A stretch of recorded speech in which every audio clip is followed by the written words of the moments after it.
प्रधानमंत्री जी, इससे जुड़ा हुआ और एक सवाल है कि जब मुस्लिम कोटा की बात आई थी, मुस्लिम रिजर्वेशन की बात आई थी, तो खड़गे जी ने कहा, दो दो चिट्ठियां लिखी, आपको ओपन लेटर कर दिया कि हम ऐसे कोई बात नहीं कर रहे, इसकी बात नहीं है, कोई गुंजाइश नहीं है, आप हमारे मैनिफेस्टो को मिसरीड कर रहे हैं, ऐसी बात हुई थी। मगर अभी तो इंडिया अलायंस के नेता खुद सामने आकर खुलकर बोल रहे हैं। लालू प्रसाद यादव जी ने कहा कि पूरा मुस्लिम कोटा होना चाहिए, पूरा, यानी कि टोटल मुस्लिम रिजर्वेशन।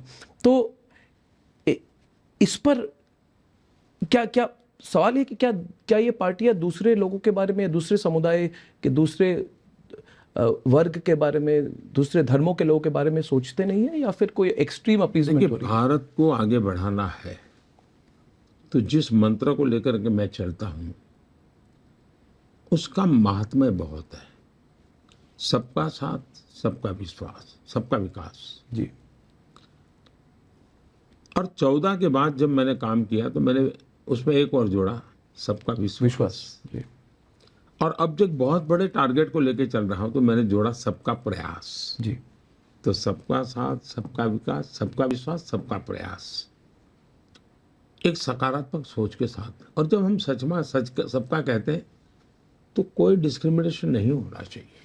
सरकार के किसी भी काम में जाति, संप्रदाय, लिंग, इसके आधार पर, भूभाग के आधार पर डिस्क्रिमिनेशन नहीं होना चाहिए।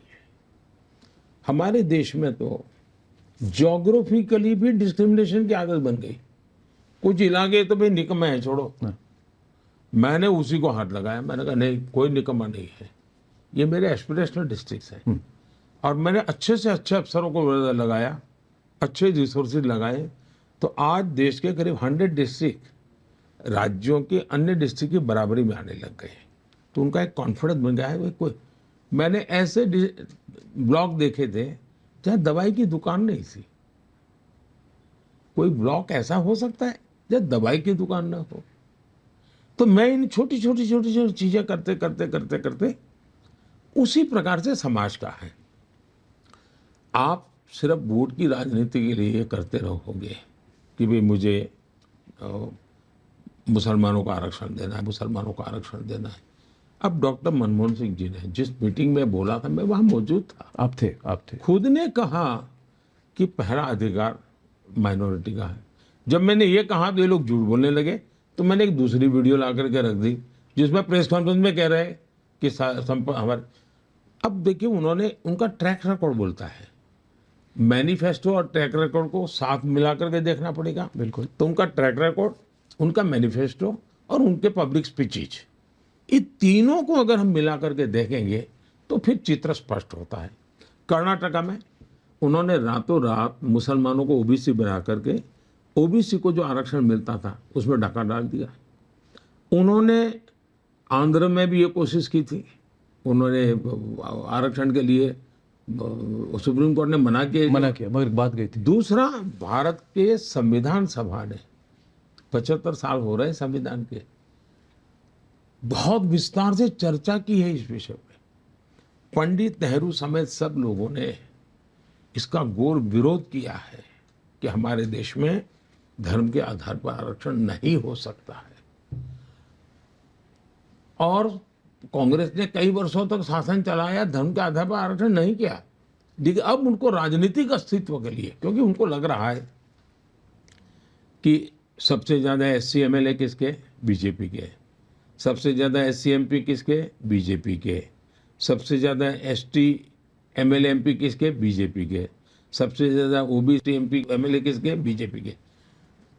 फिर मेरी गरीब कल्याण की योजना है, जो इन्होंने आज तक गरीबों को अंधेरे में रखा था, वो गरीब कल्याण की योजना गरीबों को लगा कि भाई देश का भला करने वाला एक आदमी काम कर रहा है, एक पार्टी काम कर रही है, तो उनकी जमीन खिसकने लगी। अब उनको लगता है कि रीजनल पार्टियां माइनॉरिटी के बैंक को भी खा रही ले रही हैं। हाँ। तो वो ये उनका हमला है रीजनल पार्टीज पे। कांग्रेस पार्टी प्रादेशिक पक्षों को मुस्लिम वोट बैंक के मालिक नहीं बनना देना चाहती, तो वो मुस्लिम वोट बैंक को मजबूत करने के लिए और ज्यादा परोसना चाहती है, मुस्लिम वोट बैंक पर कब्जा करना चाहती है। और अपने जो रीजनल पार्टियां हैं, अब जैसे समाजवादी पार्टी, वो मानती है हम ही ठेकेदार है मुस्लिम वोट के। हाँ, अब कांग्रेस ये कर करके खुद लेना चाहती है। तो इस चुनाव में कांग्रेस सीटें जीतने के लिए लड़ नहीं रही है। अब जैसे कल शरद पवार ने एक बयान दिया है, बड़ा इंटरेस्टिंग बयान है। बारामती के चुनाव संपन्न हुए और शरद राव ये कहे कि अब समय आ गया है कि रीजनल पार्टियों ने कांग्रेस के साथ मर्ज कर देना चाहिए क्योंकि हमारी आइडियोलॉजी में ज़्यादा फर्क नहीं है। मतलब वो अस्तित्व इतना खो चुके हैं कि अब उनको कांग्रेस के सहारे जिए बिना कोई चारा नहीं है। इसका मतलब हुआ कि ये जो खेल चल रहा है वो ऑपोजिशन की स्पेस को कांग्रेस सबसे ज्यादा एक्वायर करना चाहती है और इसलिए इनका ये, और उसमें धर्म के आधार पर आरक्षण ये सबसे खतरनाक है जी। कोई देश ऐसे चल ही नहीं सकता है जी। होता क्या है जी, अगर मैं मुसलमान बोलूं तो मेरे देश के कुछ इकोसिस्टम टूर कहती है मोदी ने चुनाव में हिंदू मुसलमान क्यों लाया।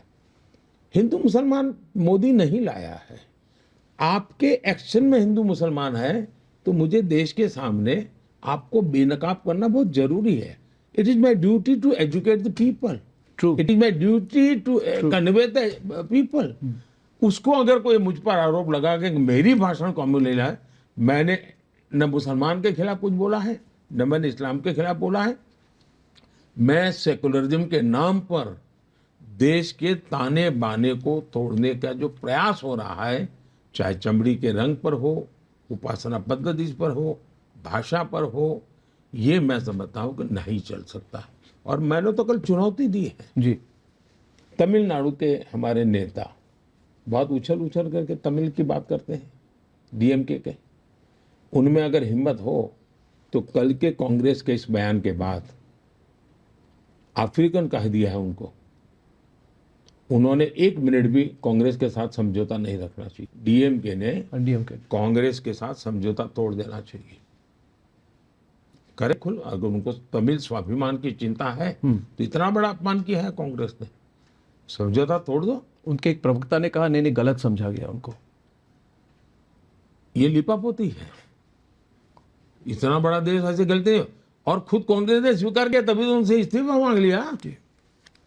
कांग्रेस ने खुद ने गलती नहीं मानी, कांग्रेस ने माना हाँ ये, मगर सैक नहीं किया। हाँ सैक नहीं किया। ऐसा है कि ये उनकी कॉमन कोर कमेटी ने निर्णय की हुई चीज उन्होंने की है, लेकिन अब वो घड़ा उनके सर पे फोड़ने जा रहे हैं। प्रधानमंत्री जी, बंगाल के विषय पर संदेशखाली का जो विषय था, जो वहाँ पे उत्पीड़न हुई थी, टॉर्चर किया गया था, मास रेप के एलिगेशन से पहली बार ये खबर रिपब्लिक बांग्ला ने दिखाई थी और उसके बाद हमने करीब 1 महीने तक कैंपेन की थी न्याय के लिए। मेरा सवाल आपसे है कि आपको लगता है कि संदेशखाली एक तरह से केंद्र बिंदु नहीं, एक प्रतीक बन गया है बंगाल की स्थिति को लेकर? और इससे जुड़ा सवाल ये है कि आप विकसित भारत की बात करते हैं, इसके कॉन्टेक्स्ट में क्या आपको लगता है विकसित बंगाल को आप कैसे देखते हैं? एक तो मेरा स्पष्ट मत है कि तमिलनाडु और बंगाल, हजारों साल का हम इतिहास देखें तो कुछ ऐसी जगह है जिसने देश की बहुत बड़ी सेवा की है, देश का नेतृत्व किया है, संकट की घड़ियों में से देश को बाहर निकाला है। उसमें बंगाल और तमिलनाडु का बहुत बड़ा योगदान है। दुर्भाग्य से आज ये दोनों राजनीतिक नेतृत्व की विकृत मानसिकता के शिकार हो चुके हैं। अब बंगाल में जिस प्रकार से जिन मुद्दों को लेकर के बंगाल की मुख्यमंत्री संसद में आवाज उठाती थी जब वहां लेफ्ट की सरकार थी जी, आज उन्हीं मुद्दों को हम बोल रहे हैं। और ममता जी वो कर रही है जो लेफ्ट वाले करते थे, कांग्रेस वाले करते थे, और ये सवाया गुना करती है। और उसमें क्रिमिनल एलिमेंट नया जुड़ गया है। और आज जो संदेश खली तो एक छोटी सी घटना है जी, ना छोटी सी दिखती है, घटना छोटी नहीं, छोटी सी दिखती है, लेकिन पूरे बंगाल में तो भयंकर ज्वालामुखी है।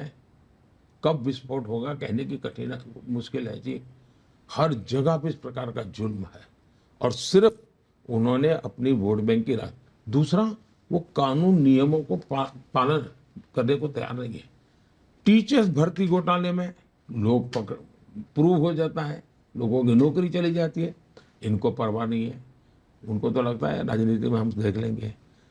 करोड़ों करोड़ों रुपयों के नोटों के पहाड़ पकड़े जाते हैं, पैसे गिनते गिनते मशीन थक जाते हैं, लेकिन उनको उन लोगों से कोई परहेज नहीं है। यानी इन्होंने एक न्यू नॉर्मल बना दिया है। देश के लिए संकट का विषय है।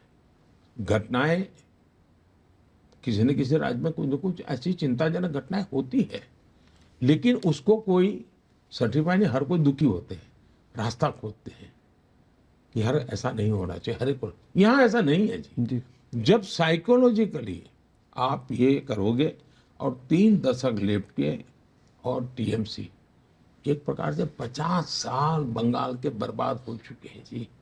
आज कोई इंडस्ट्री नहीं आ रही है वहाँ, कोई नया सिस्टम डेवलप नहीं हो रही है।